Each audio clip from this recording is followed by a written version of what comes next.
Yeoji pour vous compter cette semaine du 28 avril au 5 mai 2023 avec la fameuse manifestation du 1er mai qui a tenu presque toutes ses promesses, le Kremlin victime d'un terrible attentat terroriste et la France capitale du catch américain, le temps d'une soirée déjà dans la légende. Et on est parti pour ce 6e épisode du jour J.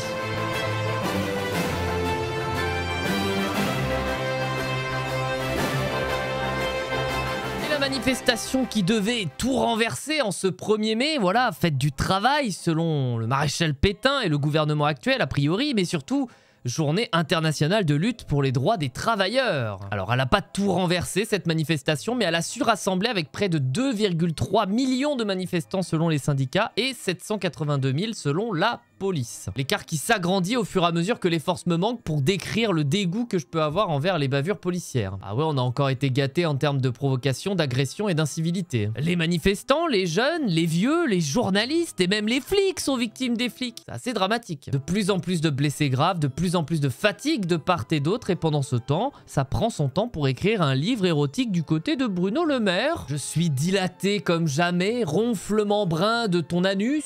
J'hésite entre un roman d'amour glauque et un manifestant qui se prend un tir de LBD dans l'entrejambe. L'un dans l'autre, on avance dans la gestion du timing entre les gens qui sont tout en haut et ceux qui sont un peu plus bas. J'avais lancé cette émission dans l'idée d'alléger un petit peu l'actualité. Hein. Ah, on souffle fort. Surtout que ça s'arrête jamais, regardez l'autre jour. Je me réveille, il était quoi ? 14 h, bon, je regarde mon smartphone, premier réflexe, je vois une attaque au Kremlin. Quoi ?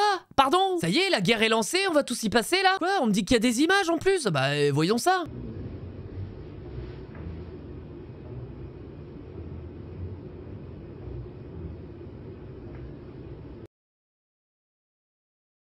Ah oui, c'est donc ça qui va lancer la 3e guerre mondiale du coup. Les grenades désencerclantes, elles font plus de dégâts en manif, hein. Rien à voir non plus avec les frappes russes massives dans la région de Kherson qui ont fait 16 morts le même jour, hein. À côté du feu d'artifice du Kremlin, c'est un pétard mouillé. Alors évidemment, on a eu plein de vidéos dans différents angles pour nous prouver par A plus B que c'était une attaque de fou, sauf qu'on a eu un plan où on voit clairement 2 silhouettes sur le toit pile poil au moment de l'explosion. Sacrée coïncidence quand même, hein.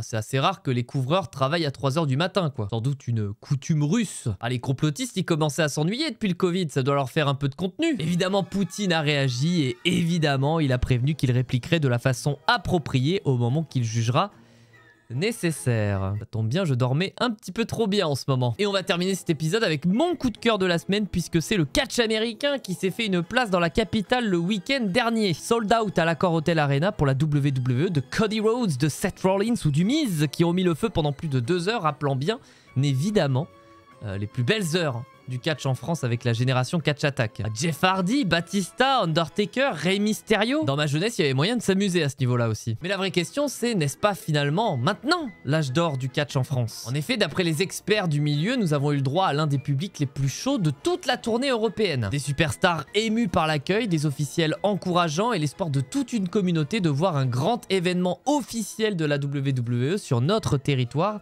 n'est pas très loin. Merci à tous les influenceurs Catch FR pour le boulot colossal et rendez-vous dans quelques mois pour voir si le travail du public français a porté ses fruits. Et si vous voulez me voir un peu plus, rendez-vous sur Twitch, voilà, on se donne rendez-vous. En ce moment, je suis un petit peu sur F1 2022 en attendant F1 2023 qui va bientôt sortir. Et on chante aussi de temps en temps, n'hésitez pas à venir faire un petit coucou.